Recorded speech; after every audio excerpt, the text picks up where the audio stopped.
Gracias.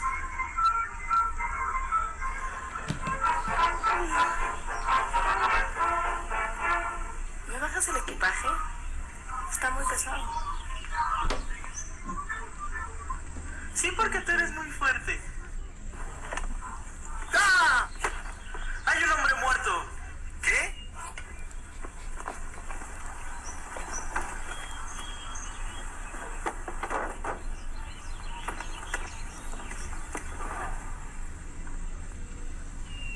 Miren ahora. Mírenlo. Maravilloso. Acércate a la fogata para que te calientes, amigo.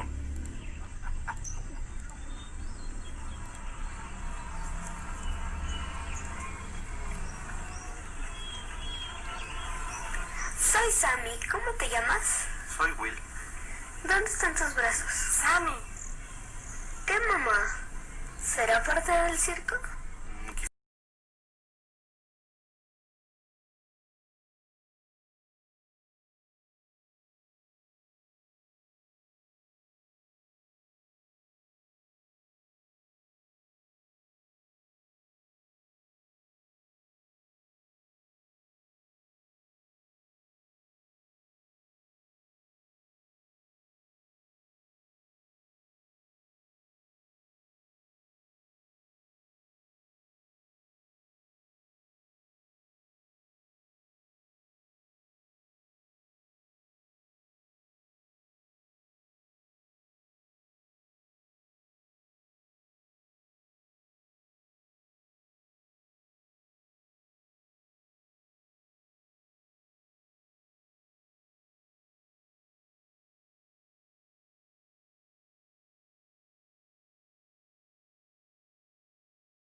Véanme en la feria. Solo 2 días. Vengan al circo de las mariposas. Solo 2 días. Hey, amigo. Mi hijo quiere saludar al hombre más fuerte del pueblo. Estoy seguro que tu papá es el hombre más fuerte, pero yo el segundo. Wow. ¿Usted está en el show, señor? No, no exactamente.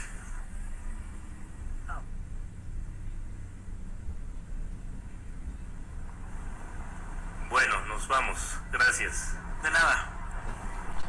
Wow, ¿viste, papá? Quiero ser el hombre más fuerte algún día. Como ese hombre, podré levantar todo. Claro, hijo. Lo que tú quieras.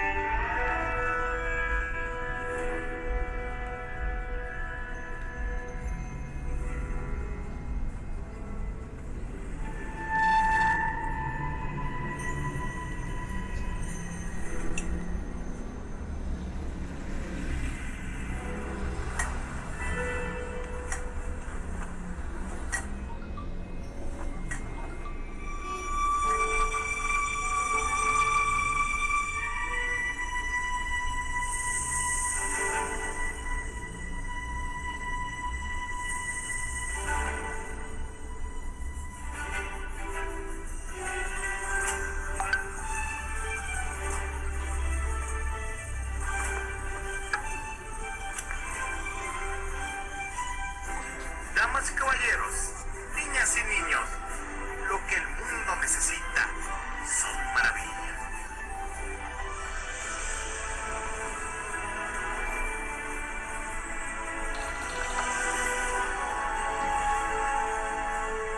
Mira, mamá, boletos.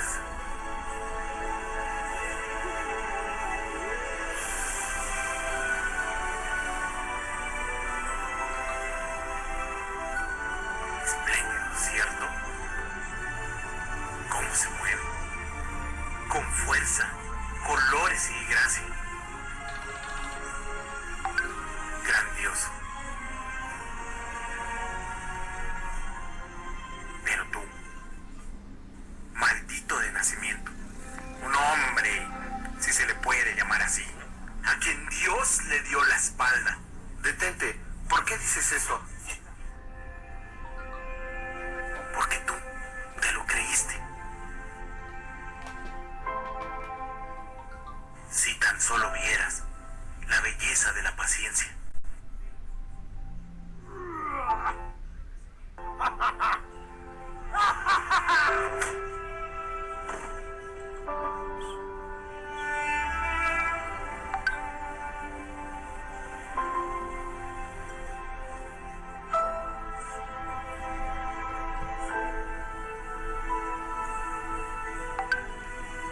Suerte allá afuera, es tu problema ahora. No me sirves más, lárgate.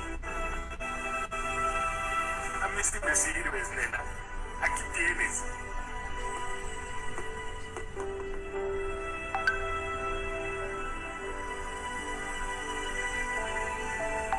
Pero son diferentes a mí. Sí, tú tienes ventaja. Entre más grande es la prueba, más glorioso es el triunfo.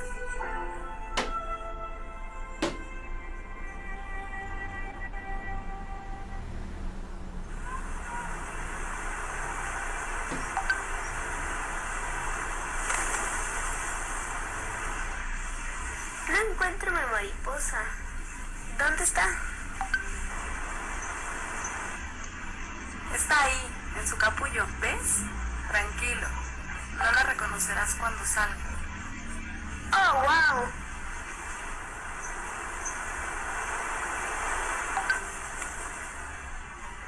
¡Hey!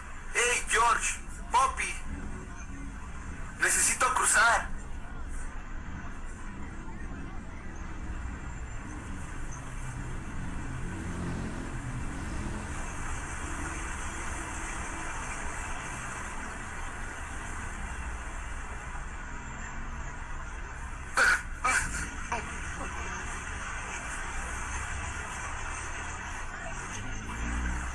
¡Alguien que me ayude! ¡Hey! ¿A dónde vas? ¿Qué te pasa? ¿Me dejarás aquí? Lo puedes manejar. ¿Qué? Supongo que como por arte de magia, ¿eh?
haciendo.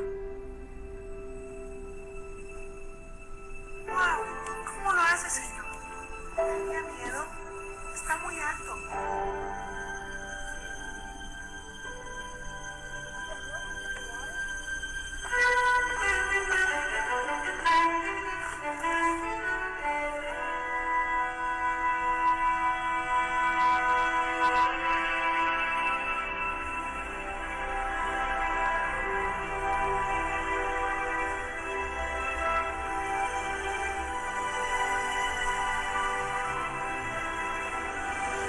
Ahí vas, Sammy.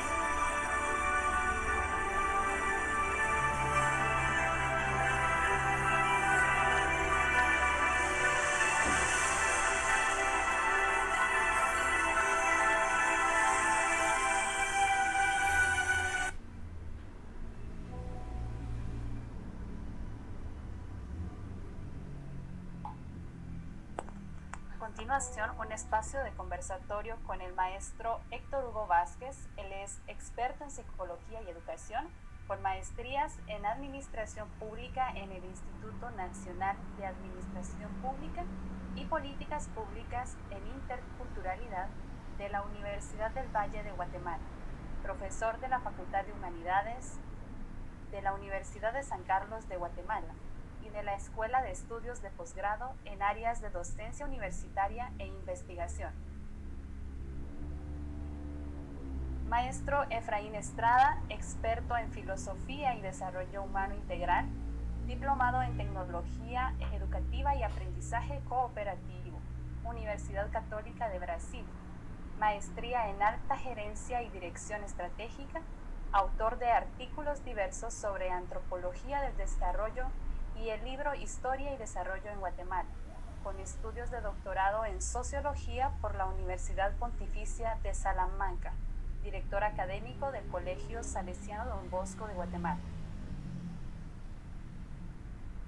Moderado por la maestra Lilian Santizo Alba. Ella es arquitecta y asesora de la Coordinadora General de Planificación de la Universidad de San Carlos de Guatemala.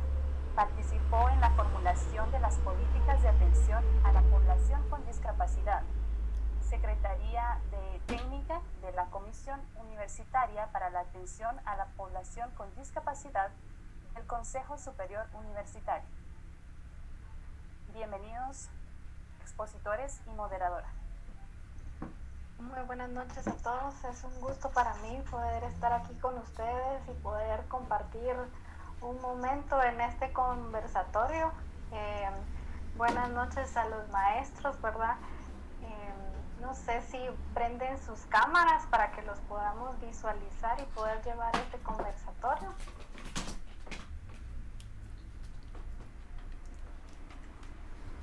El maestro Héctor Hugo. Esperaríamos que tal vez encienda su cámara para poder iniciar y explicar un poquito cómo va a ser la modalidad de este conversatorio. Ahí está.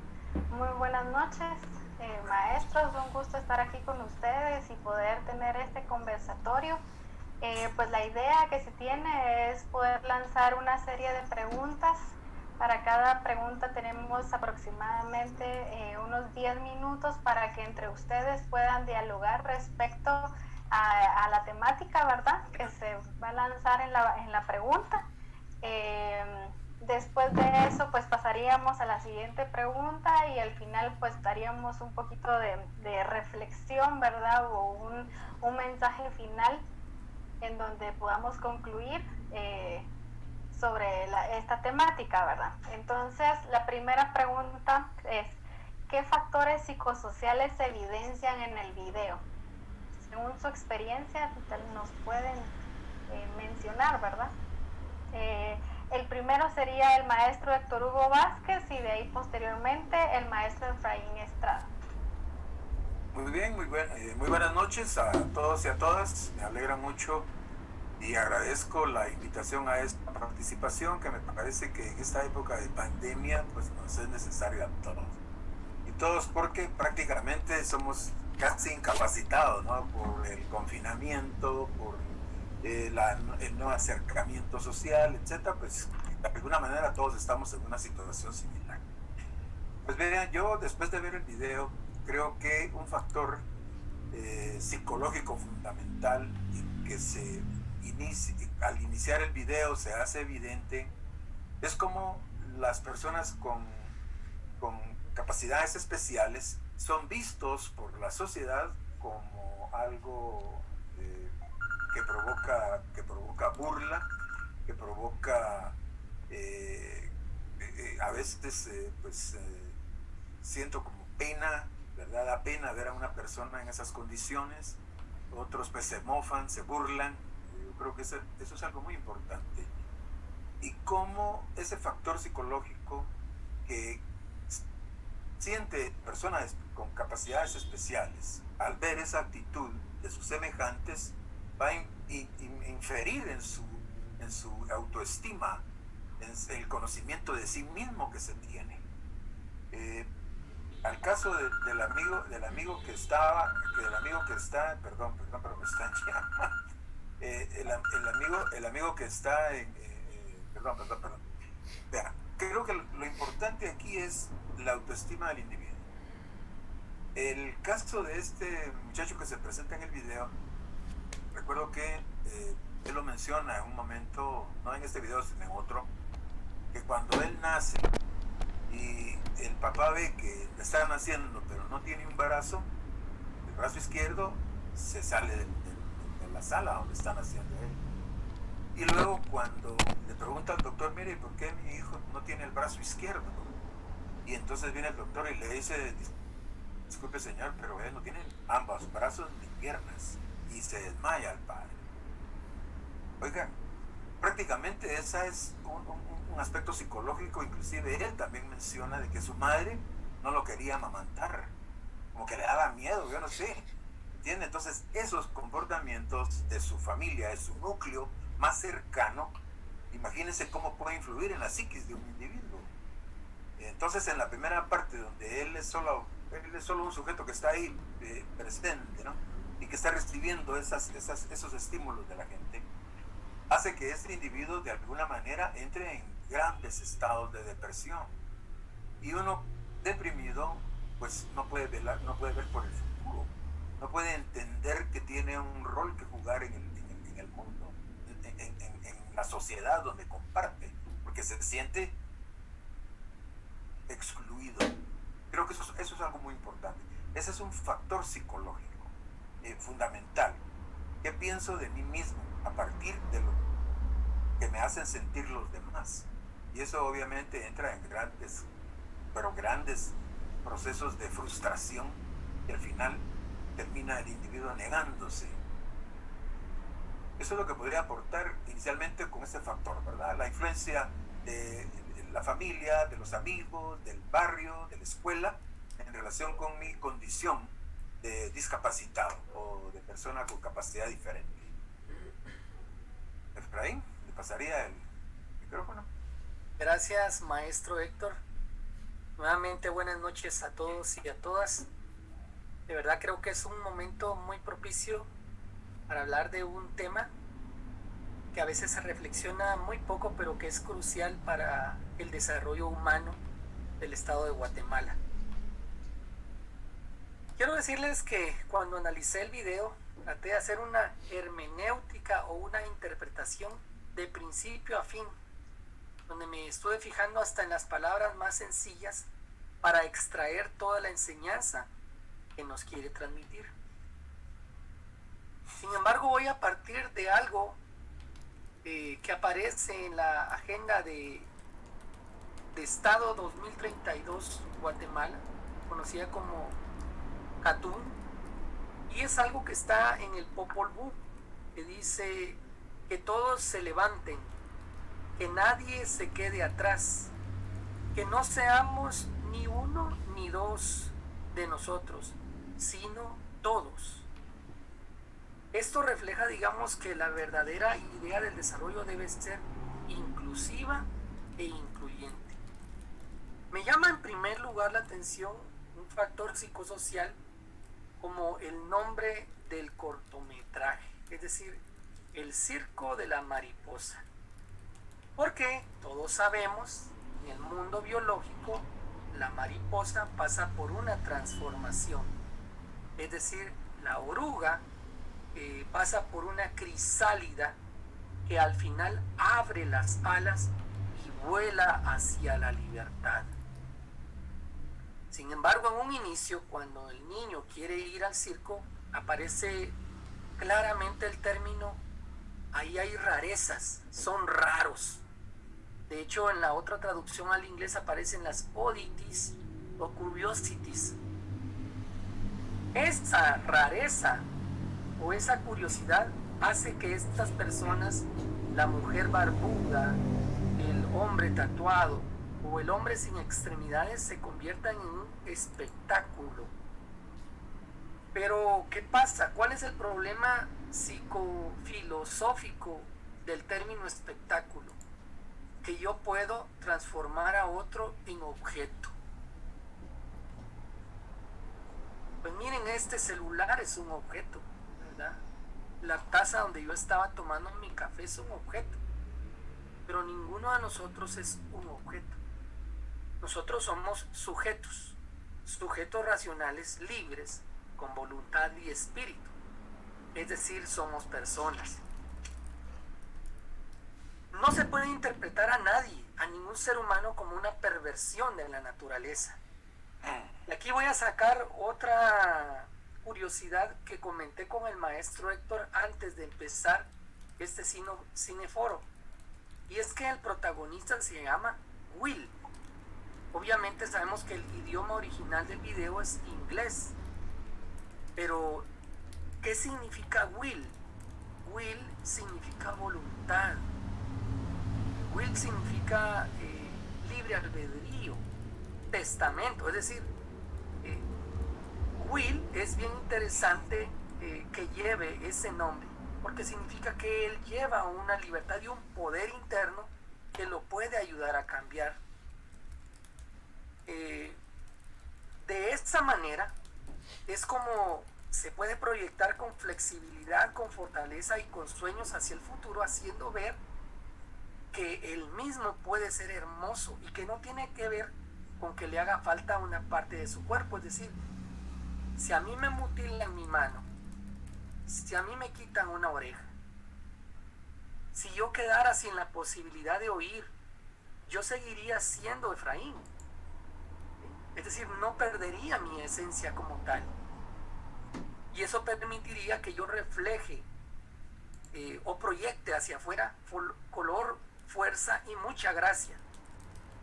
Por eso es que, curiosamente, el dueño del circo le dice a él: si pudieras ver la belleza que puede venir de la ceniza, porque todos los que están en el circo de la mariposa han sido cenizas, han sido cristálidas y han volado hacia la libertad. La conclusión es muy grande, ¿verdad? Hay un autor que en algún momento dijo que en algún momento la virtud y la disciplina vencerían a la inteligencia. Y se menciona ahí, mientras mayor es la lucha, más glorioso es el triunfo. Pero psicológicamente, entre la lucha y el triunfo, hay angustia, hay desesperación, hay zozobra, hay miedo. Es el miedo que le da a Will cruzar el río, caerse, ahogarse. Pero al final de cuentas, una persona con discapacidad sabe la profunda libertad que tiene para conquistar sus sueños. Obviamente en una dimensión intersubjetiva, dialógica, comunitaria y social. De primera mano, esos serían los factores que quería, digamos, en esta pregunta resaltar. Gracias. Muchas gracias, maestro. Muy interesante todas las percepciones, ¿verdad?, que tenemos todos en relación a este video. Algo que me interesa pues conocer y ver cómo ustedes lo perciben es: ¿ustedes consideran que algunos factores psicosociales que se evidencian en el video tienen alguna comparación con nuestro contexto? Bueno, pongámoslo el contexto universitario, ¿verdad?, que es de donde estamos enmarcados los tres. ¿Consideran ustedes? Si gusta, tiene la palabra el maestro Héctor Hugo.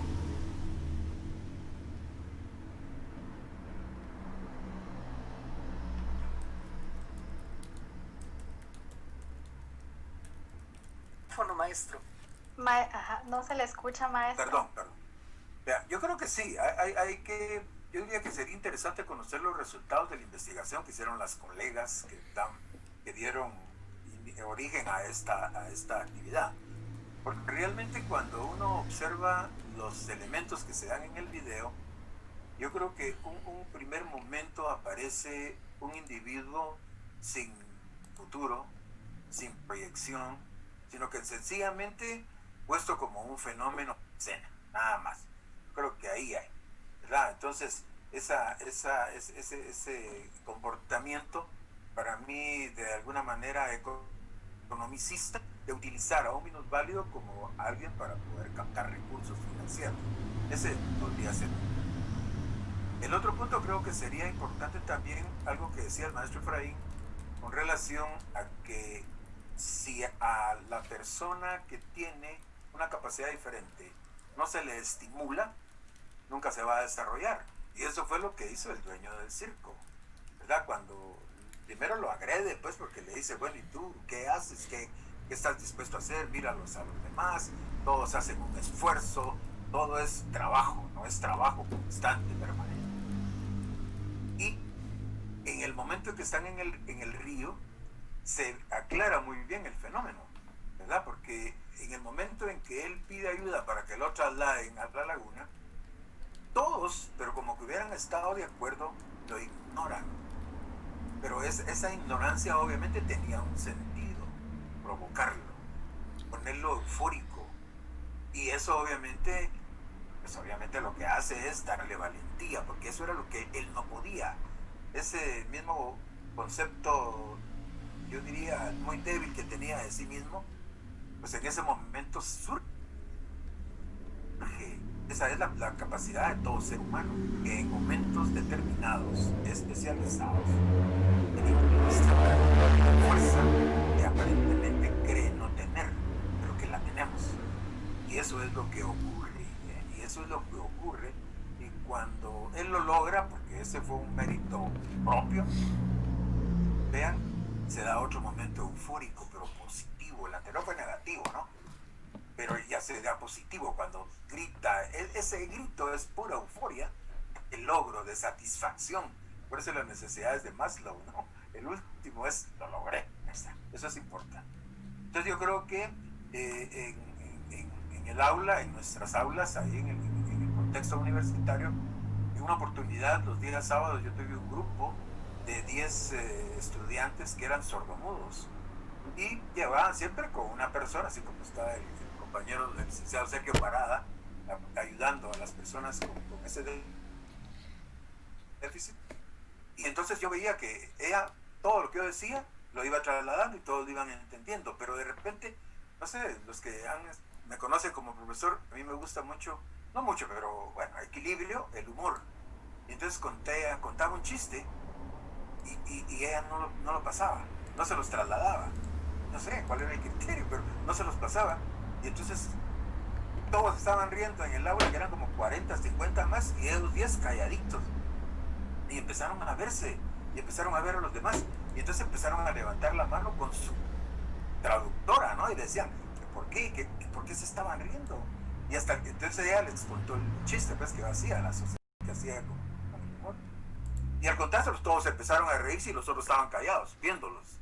O sea, fue casi un laboratorio eso, ¿no? Entonces yo creo que es importante eso, que las personas que nos están comunicando, en primer lugar, trasladen la información como está, como es, ¿verdad? Para que la gente comparta con el grupo. Y se lo decía yo al maestro Efraín en el conversatorio anterior al Cineforo, decía que a la facultad llegó un grupo de alemanes, de colegas alemanes de una universidad alemana, que tienen un proyecto que yo creo que, no sé si en Cobán o en Huehuetenango, hicieron un experimento y entonces incluyeron dentro de las aulas de educación formal normales, colocaron niños con discapacidades, ¿no? Con esas capacidades diferentes, y estaban viendo los resultados. Y ellos decían que allá en Alemania los niños no son discriminados, sino que van a la escuela con todos. Pero claro, hay todo un proceso cultural ahí. Yo me quedaría por ahí. Maestro. Gracias, maestro. Yo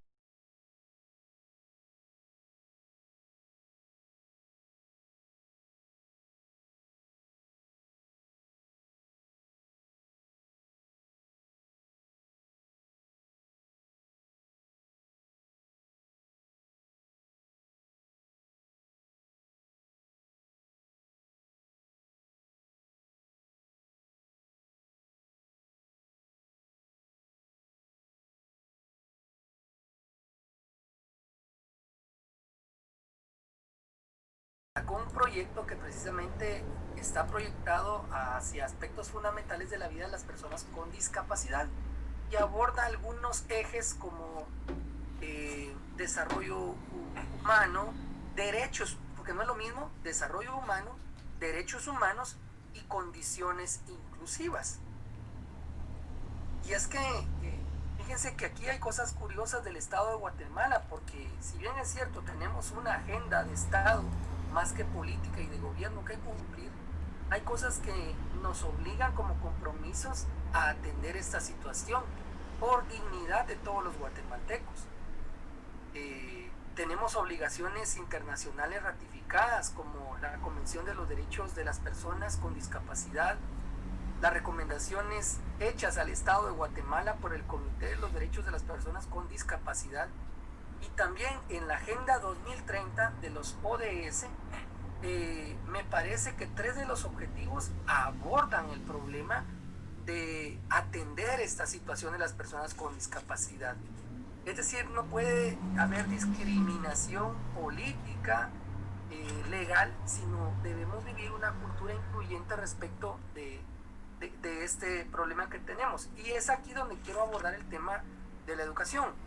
En el 2005 se realizó la famosa ENDIS, la Encuesta Nacional de Discapacidad, que lanzaba que para ese entonces había aproximadamente 401.971 guatemaltecos que eran personas con alguna discapacidad. Para el 2012 ya se proyectaba que el número se había incrementado en más de 100.000 personas, es decir, estamos hablando de 563.000 personas. Yo estoy seguro que ahorita casi que andaríamos por las 700.000 personas con este problema. Pero ahora viene la coyuntura del asunto educativo y es esta, que sí hay oferta privada para atender a las personas con alguna discapacidad. Sin embargo, esa oferta privada cuesta dinero, hay que pagarla, ¿verdad? No es gratuita. Por ende, 43% de esas personas no puede acceder a ese tipo de servicios ni acompañamiento. Entonces, ¿qué pasa con ellos? Le comentaba yo al maestro Héctor, me ha pasado unas 2 veces en algún pueblo del área rural que he ido y algún niño que ha tenido una discapacidad de tipo neurológico o algún niño con síndrome Down, por ejemplo, lo tienen amarrado porque no saben cómo acompañarlo, ¿verdad? Ya sabemos del caso de Helen Keller, ¿verdad? Su maestra Ann Sullivan, digamos, fue la que le apoyó para que saliera adelante, pero ese apoyo pagado por los papás le llevó a Helen Keller a poder leer latín, alemán, francés, inglés en braille y ser una mujer influyente de la sociedad norteamericana. Pero ¿qué pasa en Guatemala? Y finalmente, digamos, quiero llegar a estas cifras para hablar de la coyuntura social y de desarrollo humano que puede haber, digamos. En el 2005, 43% de esta población de la que hablé, de estos 470.000 guatemaltecos, solo 43% son analfabetas. 37.6% cursó algún grado de primaria, 9.5% algún grado de secundaria y 1.9% educación superior. Miren qué interesante ese trabajo para la Universidad de San Carlos de Guatemala que se está haciendo. Ojalá que el mismo se operativice y se haga efectivo y que podamos ver graduados, togados, a personas, digamos, con discapacidad, porque, y aquí termino esto, ¿verdad? Más que ser una enfermedad de tipo biológico, neurológico, físico, etcétera, sí quisiera agregar que lo importante en el ser humano no es lo fenotípico, no es la apariencia que tenemos, tampoco exactamente lo genotípico, sino algo más que está en el ser humano, cosas que mencionó el maestro Héctor, por ejemplo, el carácter, la autodeterminación, la autonomía, la autoestima, el autocontrol, la autoimagen, la autoaceptación. Si se dan cuenta, el prefijo transversal de todas estas cosas que he dicho es autos, autos, autos, autos. Y precisamente ser un autos en griego es eso, ¿verdad? Es determinarme a mí mismo, hacerme a mí mismo. Ser un absoluto, estar suelto desde dentro de mí mismo yo puedo construir un proyecto de vida. Creo que no solo es lo que la universidad vaya a ofrecer, sino también cómo se motive a estas personas para despertar ese entusiasmo de realización y de plenitud existencial. Muchas gracias, maestro. Pues como bien lo mirábamos en el video y usted lo comentaba, muchas veces al ser humano pues nos es difícil creer en nosotros mismos, ¿verdad? Tenemos muchos estereotipos o muchos estigmas que están tal vez en el subconsciente, ¿verdad? Y eso me lleva a preguntarles, ¿qué elementos pueden definir la autopercepción en el ser humano? ¿Cuáles son esas características o esos factores que hacen que una persona se autoperciba? Maestro. Gracias. Vean, yo creo que hay muchos elementos. Hace poco, ayer encontré un trabajo que se hizo en República Dominicana relacionada con esos factores psicosociales. Y ellos sugieren que para que la persona con las capacidades diferentes tenga una adaptación y una percepción positiva de la vida, sugiere que los padres, porque ese trabajo debe empezar en el hogar. En primer lugar, dice, converse sobre la condición de su hijo de una manera positiva y evite los términos peyorativos. Creo que eso desde el seno del hogar, y los maestros en la escuela deben apoyarlo, apuntalarlo también. Lo otro dice, procure involucrar a su hijo en las conversaciones con sus amigos y familiares, especialmente cuando se toque el tema de discapacidades en general. Porque regularmente yo estaba, a veces como tengo un amigo que tiene su hijo con síndrome de Down, estamos conversando y lo aleja, ¿no? Le dice, mira, anda a jugar allá, anda por allá, lleva la pelota. Eso es importante, ¿no? Luego dice que reconozca los intereses y talentos especiales de su hijo. Eso creo que es muy importante y el maestro también debe hacerlo. Yo recuerdo cuando empecé a trabajar en primaria, ya hace muchas lunas, empecé a trabajar en una escuela donde había una niña, yo empecé dando tercero primaria. Y cuando llegué al aula me encontré con niños de, 9 años, 8 años, 9 años, 10 años, una niña de 19.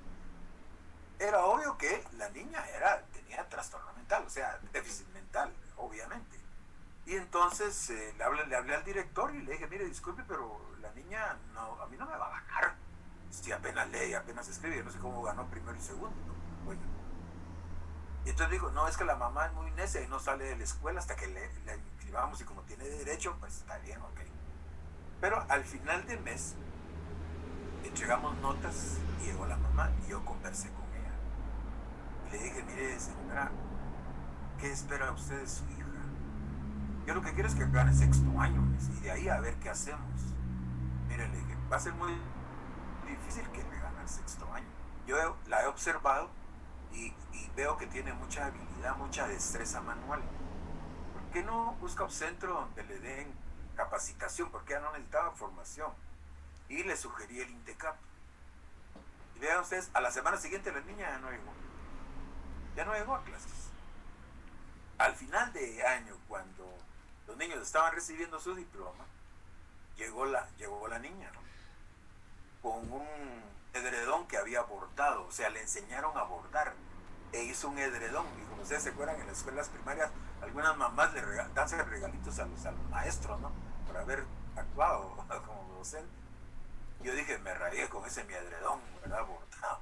Y que si me lo llevaron a enseñar, ¿no? Como que dice, este es mi diploma y muchas gracias. Y entonces me dijo, mire, estoy muy feliz y ella también porque tiene ahora un trabajo. Yo creo que eso es algo muy importante que los maestros podemos hacer. Identificar aquellos casos especiales que tenemos en las aulas, inclusive en la universidad. Porque yo no sé, maestro de Francia, a usted le ha tocado con estudiantes que, de acuerdo al nivel de maestría, que es en el que nosotros nos movemos, no llegan a ese nivel de análisis. no tienen capacidad de síntesis, no tienen capacidad de ¿cómo se llama?, de construcción,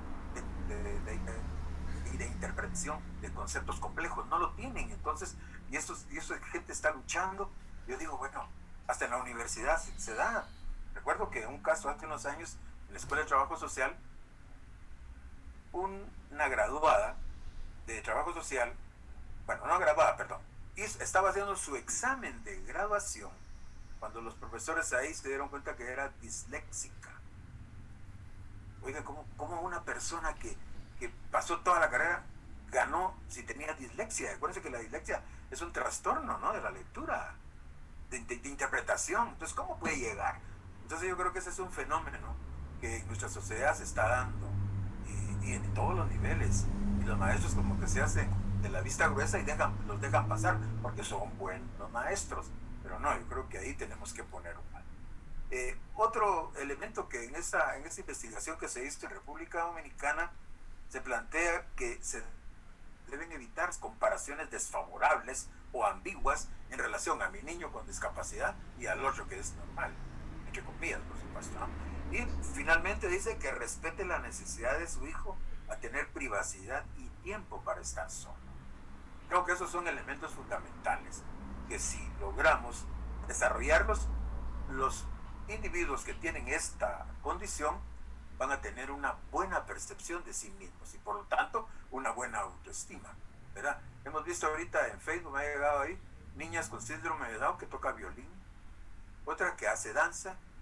Oigan, tenemos la posibilidad de poder ayudarlos. Muy bien. Sí, maestro Efraín. Gracias, maestro Héctor. Esta percepción respecto de la autoconstrucción, autodeterminación, autoimagen, autoestima de la persona es compleja, no es sencilla y tiene también factores externos que la condicionan más que determinarla. Por ejemplo, ¿cómo es el alma de un estado? Digámoslo en términos más sencillos, más coloquiales. ¿Cómo es el alma de un pueblo o de un país que no valora a toda su gente? Obviamente estoy hablando del estado de Guatemala. En otros países del mundo desarrollado, pues abundan las escuelas o las escuelas públicas están listas para atender a estos niños.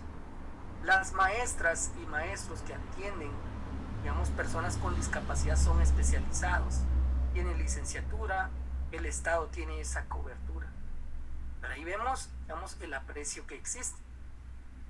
Porque también está el otro extremo, porque incluso en la historia de la humanidad se han dado incluso prácticas eugenésicas, como se dio en la Alemania nazi. Es decir, el que no nazca genotípica y fenotípicamente como los demás, eliminémoslo, porque incluso tiene un costo para el Estado. Pero miren qué interesante este indicador de Guatemala que nos cuestiona, porque al final de cuentas la comunidad política y el Estado somos nosotros. Ha aumentado el empleo informal entre las personas con discapacidad. ¿Qué quiere decir? Que no les dan trabajo formal. Quiere decir que no les dan prestaciones. Y el Estado lo permite. Entonces ahí es donde vienen esos cuestionantes de cómo construir la autoestima de una persona con discapacidad que se encuentra con un Estado que no le da oportunidades. Entonces es un camino, creo yo, de dos vías. Se habla de que para atender esto debe haber una alianza entre el mundo económico empresarial o el mercado, el Estado y la sociedad civil. De que tenemos que tener esto como una ley, no como iniciativas espurias, aisladas, no, sino como un marco regulatorio de atención obligatoria del Estado para las personas. De hecho, los caminos para la ejecución de las políticas están alineados con el Ministerio de Trabajo, con el Consejo Nacional de Atención de las personas con alguna discapacidad que se llama CONADI, el Ministerio de Desarrollo, el Ministerio de Economía, el Congreso de la República, porque legisla al final de cuentas el Mineduc, el INTECAP que mencionó el maestro, el sector empresarial y las ONGs que tienen el perfil para atender este tipo de problemas. Ahora bien, quisiera, digamos, que aquí entendamos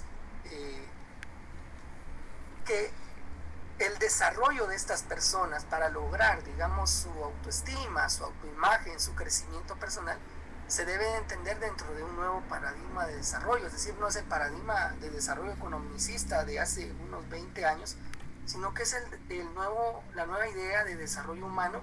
Aquí hay mucha literatura de Amartya Sen, digamos, que habla, digamos, de la expansión de las libertades, de la expansión de las capacidades, cómo la persona crece desde adentro, ¿verdad? Más allá de un bienestar material y tecnológico, que brinde a todos y a todas las ciudadanos las oportunidades para elegir y realizar vidas valiosas, porque cada vida es valiosa, tiene una misión, un lugar, un significado en el mundo, en la historia. Sin embargo, vemos una pobreza multidimensional que ataca este problema, y es la siguiente: privación de capacidades humanas para alcanzar el bienestar o alcanzar vidas valiosas, es decir, limitaciones en la capacidad para funcionar. Vida valiosa. La vida como valor es muy importante acá. Entonces, hay que tener una estructura en todo el sistema del Estado, en el educativo y en el educativo superior en la universidad, que fomente la adquisición de capacidades que nos permita desarrollarnos en nuestro entorno, que nos permita cada vez ser más libres. Aquí recuerdo a un filósofo y educador francés, Jacques Maritain, que habla precisamente del humanismo integral. Es decir, la persona no crece desde afuera, la persona crece desde adentro y multidimensionalmente. Aquí tenemos que aclarar algo, ¿verdad? Respecto de nuestra autoimagen, porque no puede haber, digamos, una equidad fenotípica, digamos, como aquellos que se hacen cirugías porque se quieren parecer a Justin Bieber o a Britney Spears, pero tampoco en otro tipo de cualidades. Por ejemplo, si a mí me pidieran que yo corriera como a la velocidad de Usain Bolt, pues no puedo, ¿verdad? Claro. O sea, la aceptación de mi autoimagen tiene que ver, digamos, con entender el significado del proyecto de vida, es decir, una bondad que me ayuda a autodeterminarme desde mi libertad, desde mi razón y desde mi voluntad. Aquí quiero mencionar, para concluir esta parte, la filosofía vitalista. Ahí encontramos a Dilthey, a Nietzsche, incluso a Bergson y a Ortega y Gasset, que hablan de la vida no solo como cuestión biológica natural, sino también de la vida como algo biográfico, a la vida como vivencia, como lo que viví, como lo que vivo y como lo que viviré. Es decir, a la dimensión histórica de la vida. Es decir, en otras palabras, la imagen no es lo que se ve físicamente, sino la imagen es lo que el ser humano construye con su proyecto de vida.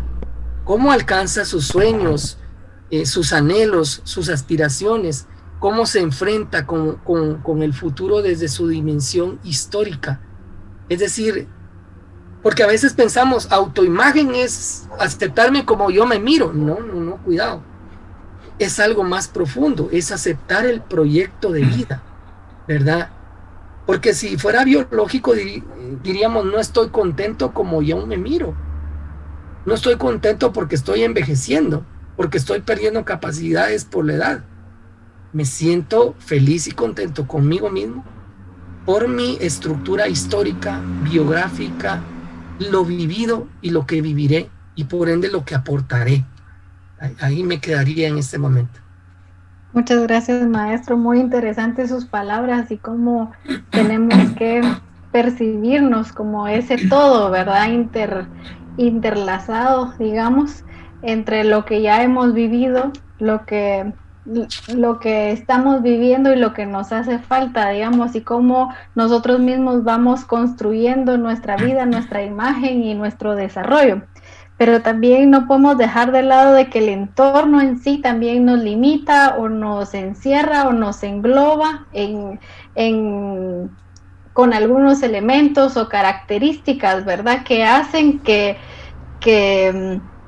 o seamos más productivos, menos productivos, tengamos más fortalezas o menos fortalezas. Entonces, esto me lleva a la siguiente pregunta. ¿Cuáles son las determinantes para la adaptación de una persona con discapacidad a la sociedad?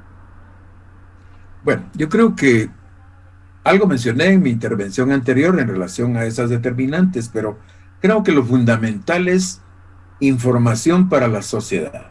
O sea, tiene que haber una serie de unas campañas, pero campañas efectivas de concientización, porque aquí tenemos que manejar el término de la conciencia social, es decir, el colectivo, cómo el colectivo debe interpretar el comportamiento de las personas con capacidades diferentes. Creo que es muy importante, campañas masivas de información. Por el otro lado, creo que algo muy importante es generar discusiones de grupo.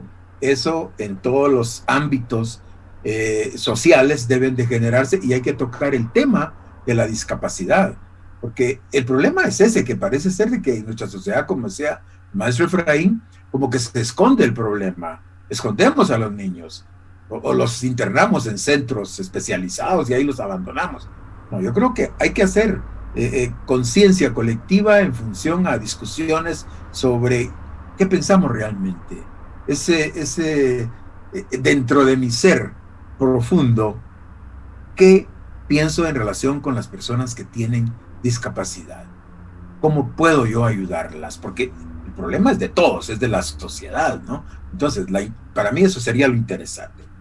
El otro es que las personas con normalidad tengan reuniones de grupo también con personas con discapacidad de cualquier naturaleza, ¿verdad? Porque discapacidades hay demasiadas, muchas. Entonces, tener esa cobertura y verlo no como un problema, ¿entienden? Porque para mí no es un problema, sino que es una condición de ser, y que las reuniones de grupo deben estar orientadas hacia que esa condición de ser la tenemos que aprovechar para sacar a flote los talentos de estas personas.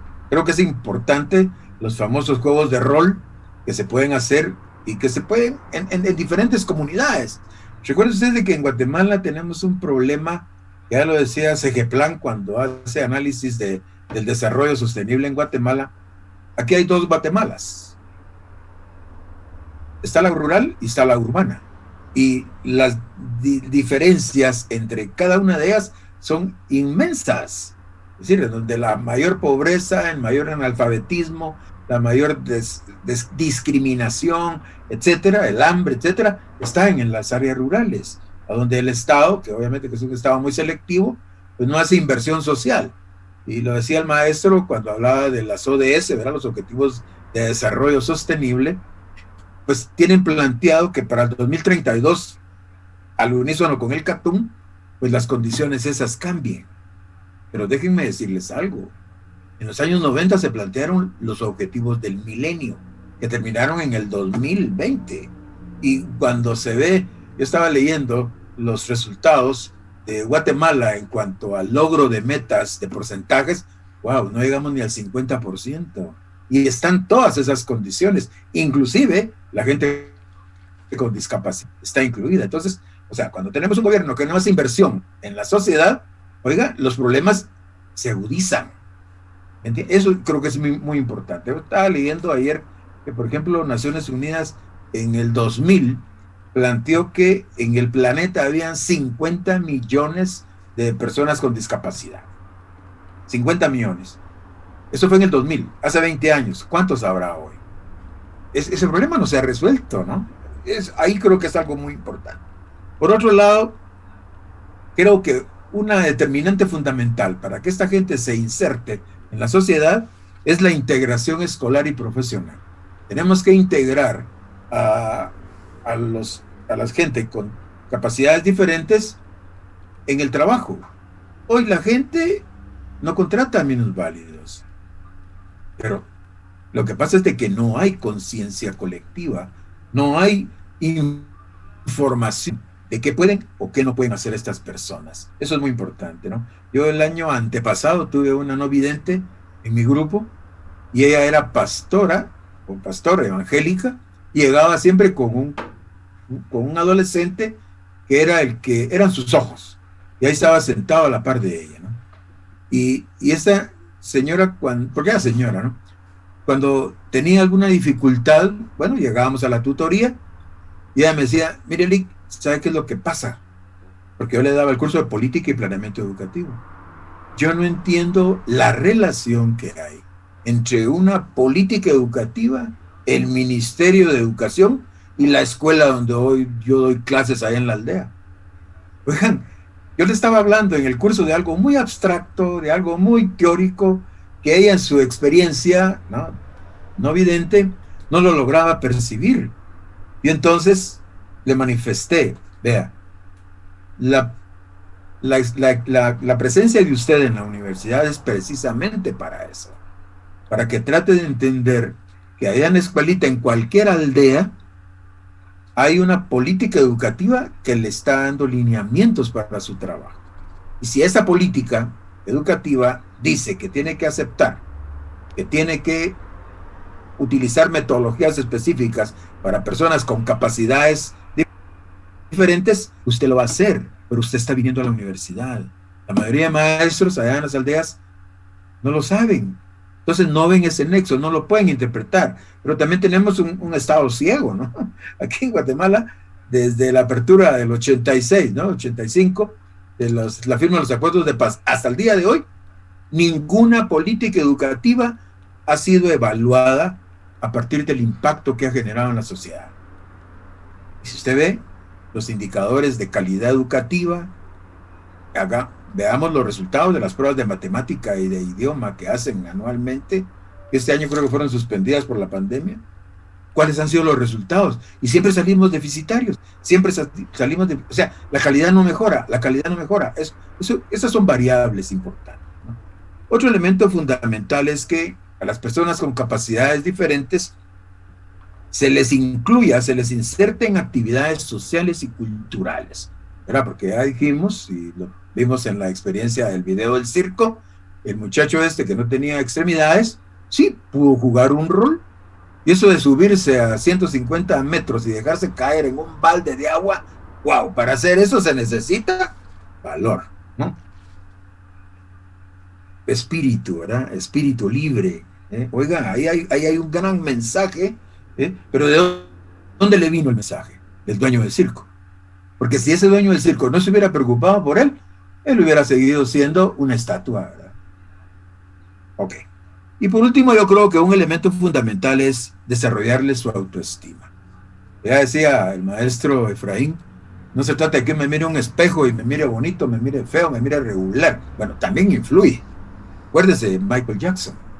Michael Jackson no se entendía negro, pues, y las relaciones que mantenía con Elizabeth Taylor, con una serie de ¿cómo se llama?, de artistas, todas eran blancas. Y al final, él se puso blanco, ¿no?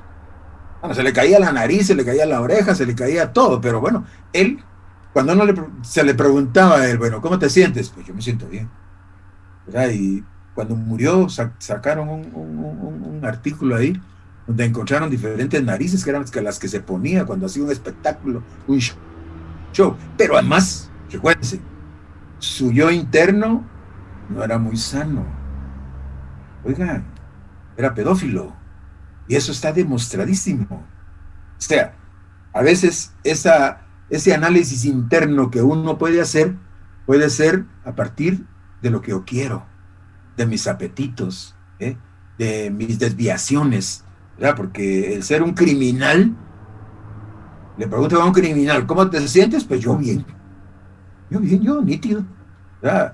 Todos los narcos que han capturado aquí en Guatemala, que están en Estados Unidos presos, oiga, les preguntan, no, yo, hombre de éxito, no, a mí me fue re bien en la vida, lo que pasa es esto y otro, ¿no? Yo creo que hay que tener cuidado con el existencialismo, ¿verdad?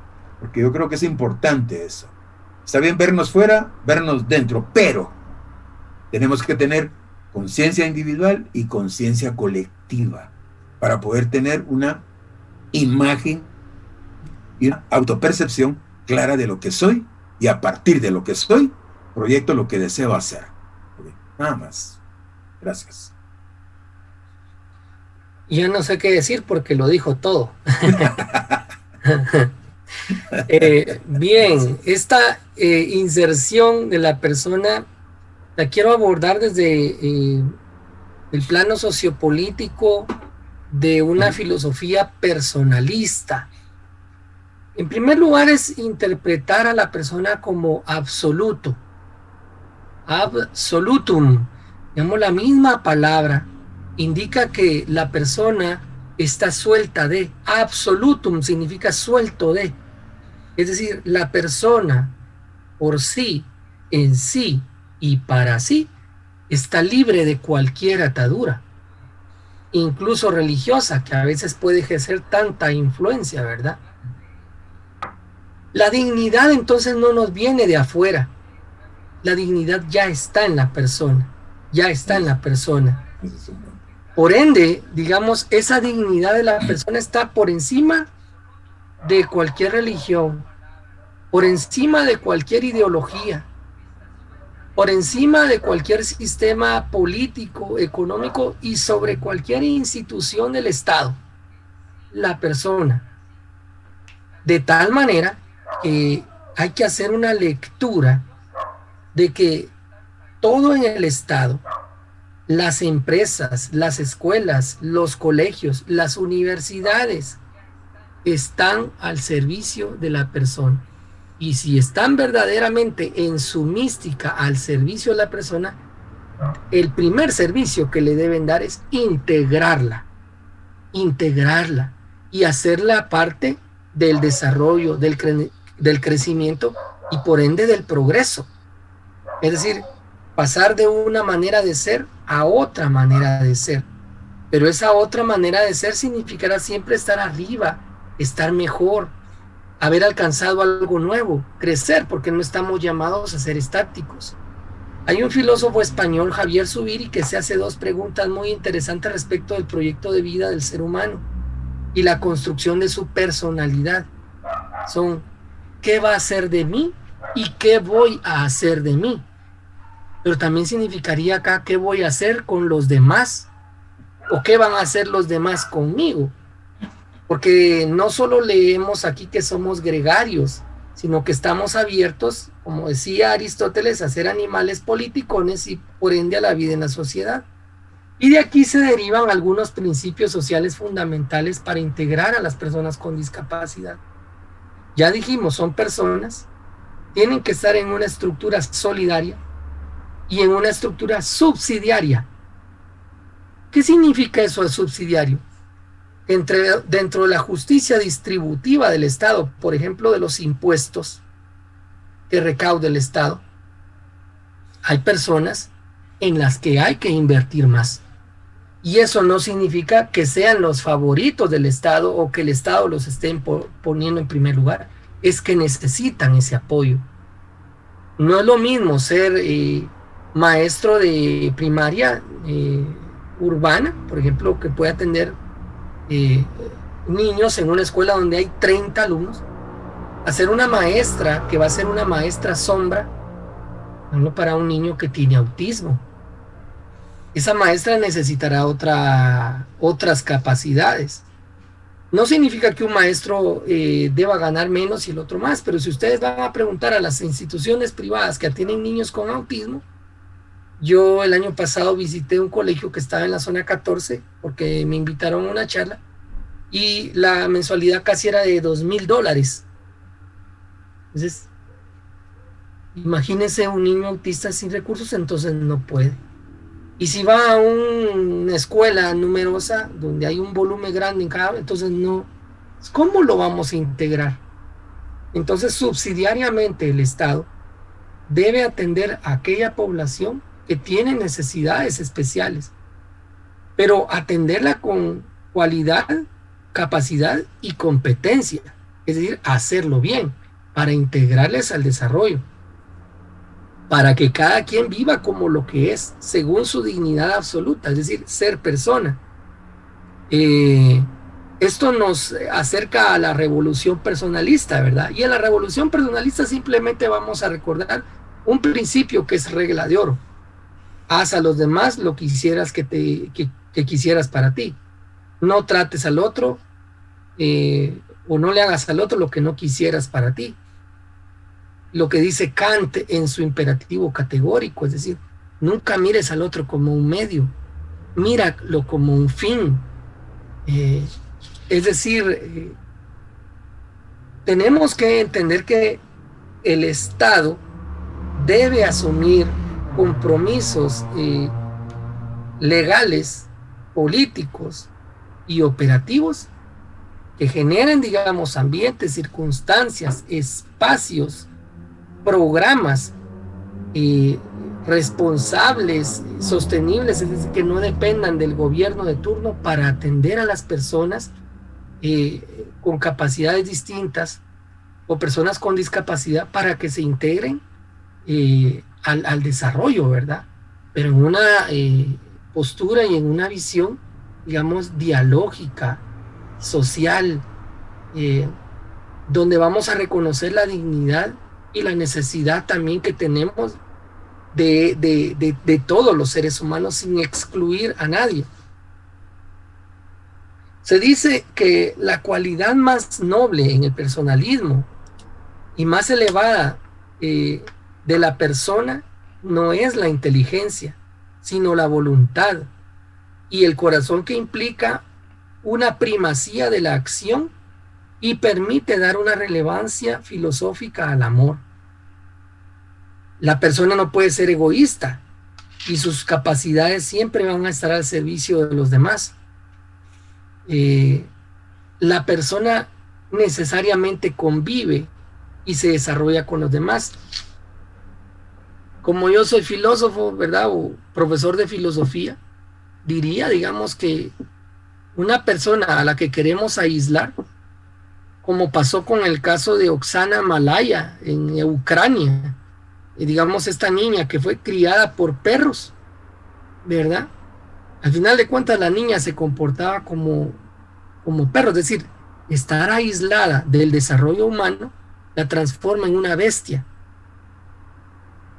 Pero también el hombre aislado, como decía Aristóteles, será o una bestia o un dios. Nosotros necesitamos de aplicar la justicia distributiva del Estado, atendiendo bien y subsidiando todos aquellos programas que puedan integrar a las personas con discapacidad al desarrollo con la equidad pertinente.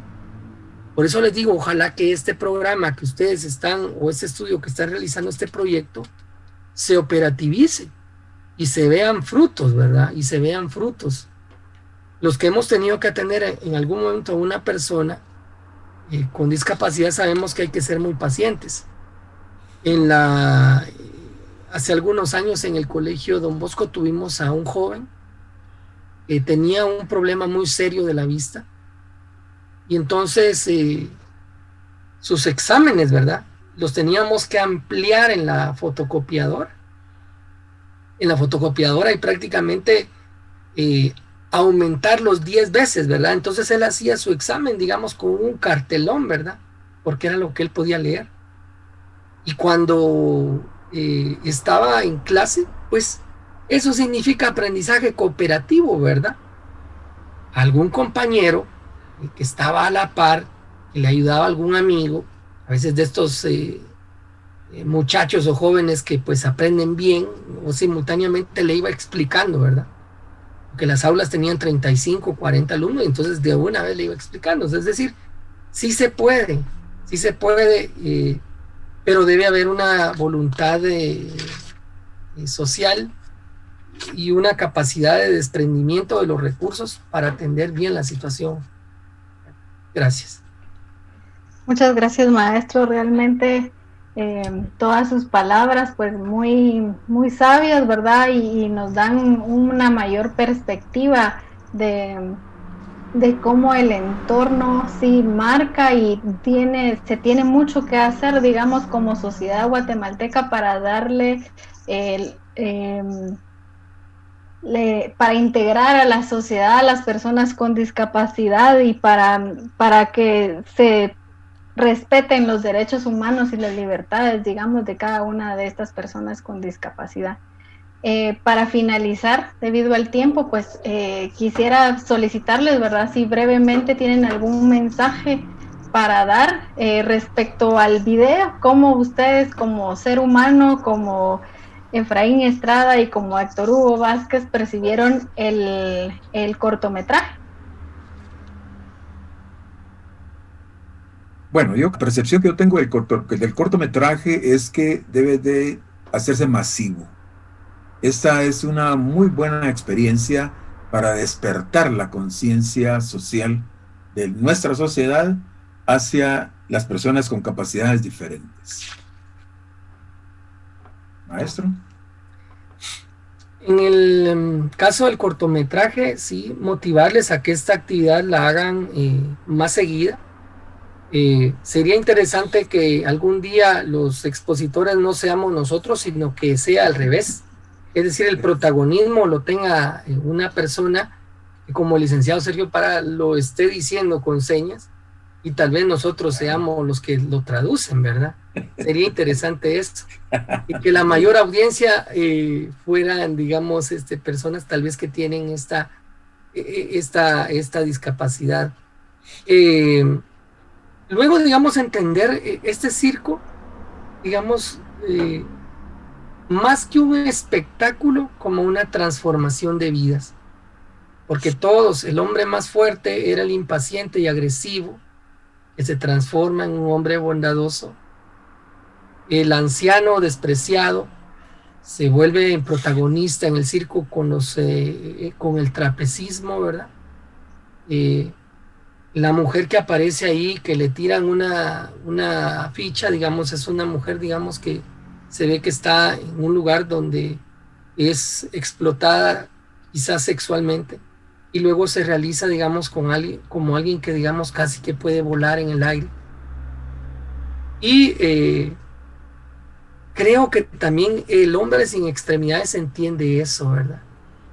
Que él lo que debe creer es que puede ser una crisálida que se va a transformar en una mariposa, para recordar, digamos, lo esencial. De esa manera, yo felicito al grupo que ha organizado esto y agradezco la invitación. Ha sido un honor compartir aquí con el maestro Héctor también y con ustedes. Así que gracias y feliz noche. Muchas gracias, maestros. Realmente, pues, un evento muy enriquecedor para todos, ¿verdad? Para mí, en lo personal, a mí, cuando el dueño del circo dice yo hago las cosas diferentes, realmente me pareció algo importante para que como sociedad guatemalteca pues empecemos a hacer las cosas diferentes, empecemos a respetar las diferencias, a aceptarnos, a trabajar para potencializar las fortalezas de las personas, de todos nosotros, ¿verdad? Y desarrollar una sociedad más inclusiva.